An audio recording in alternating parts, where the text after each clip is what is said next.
দুর্যোগ আসবে, প্রকৃতির দুর্যোগ, প্রাকৃতিক দুর্যোগ আমরা যেটাই যেভাবে বলি আসবে, আমরা সেটাকে কিন্তু বন্ধ করতে পারবো না, সেটাকে নিয়ন্ত্রণ করার ক্ষমতা আমাদের নেই। কিন্তু এই যে আমি কয়েকটা কথা বলবো, এখানে অনেক বেশ কয়েকটি কথা আছে।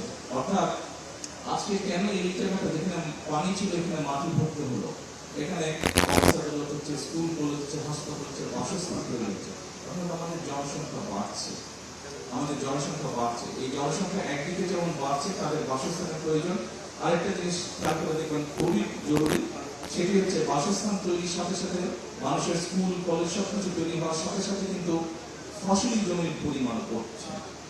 বাংলাদেশ একটি জনবহুল দেশ, যেমন দুর্যোগ প্রবণিত এলাকা ঠিক একইভাবে একটি জনবহুল দেশ। কাজে আমাদেরকে অল্প একটু দুর্যোগ হলে কিন্তু মানুষ ক্ষতিগ্রস্ত হয়, অল্প একটু দুর্যোগ হলে কিন্তু আমাদের ফসল হানি হয়, আমাদের গবাদি পশু নষ্ট হয়।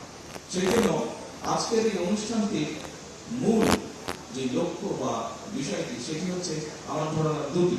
এক, এখানে যেটা শুনেছেন, যেটা জানি যে এই প্রতিষ্ঠানটি তৈরি হওয়ার পর এখানে আমাদের ক্লাইমেট বা আবহাওয়া যে চেঞ্জ হচ্ছে সেটি সম্পর্কে রিসার্চ করা, কিভাবে এই বিষয়গুলোকে আমরা ট্যাকেল করবো।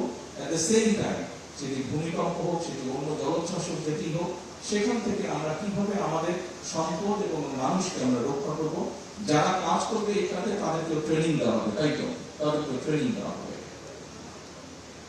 এখন এই যে ট্রেনিং দেওয়া হবে, 20 কোটি মানুষের মধ্যে আপনি কতজনকে ট্রেনিং দিতে পারবেন? আমি কিছুদিন আগে ভূমিকম্পের বিষয়, বাংলাদেশে গত কয়েক মাসে বেশ অনেকগুলো ভূমিকম্প হচ্ছে। আলহামদুলিল্লাহ, আল্লাহ রহমত যে ভূমিকম্প এমন পর্যায়ে দেয়নি যেখানে প্রাণহানি ঘটতে পারে। কিছু ইঞ্জুরি হয়েছে, ছোটখাটো হয়তো হয়েছে, কিন্তু ম্যাসিভ আকারের কিছু নয়। আল্লাহর কাছে হাজারো লক্ষ কোটি শুকরিয়া। এই যে ভূমিকম্প হচ্ছে, এটির একটি অন্যতম কারণ হচ্ছে গুলশান এলাকায়, ক্যান্টনমেন্ট এলাকায়, এই যে এলাকাটি, এখানে আমার পরিষ্কার মনে আছে ছোটবেলায় দেখেছি যে 50 ফিট গেলে, 50 ফিট যাওয়া লাগতো না, 20-25 ফিট গেলেই বা 15 ফিট গেলেই পানি বের হতো। এখন আমি শুনেছি সেখানে প্রায় 600-700 ফিট নিচে যেতে পানি পাওয়া যায়। এবং এটি আপনারা এখানে অনেকেই আছেন, হয়তো কম বেশি ডাইরেক্টলি না হলে ইনডাইরেক্টলি কৃষিকাজের সাথে জড়িত, আপনারা এই খবরটা আপনারা জানেন।